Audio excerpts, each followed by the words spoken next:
Want to download songs on Spotify and listening offline? In this video, I will show you how to download songs on Spotify step by step.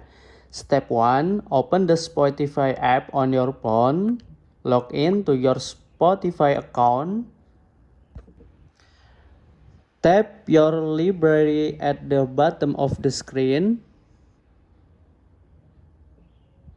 Select Create Playlist. Tap Playlist.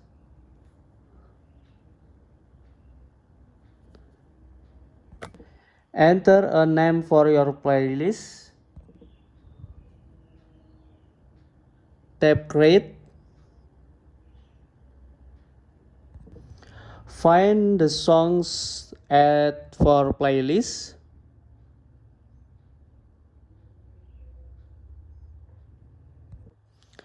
Open the songs.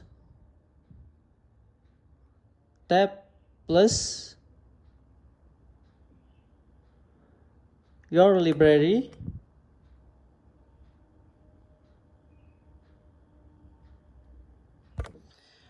Download. Tap the download button.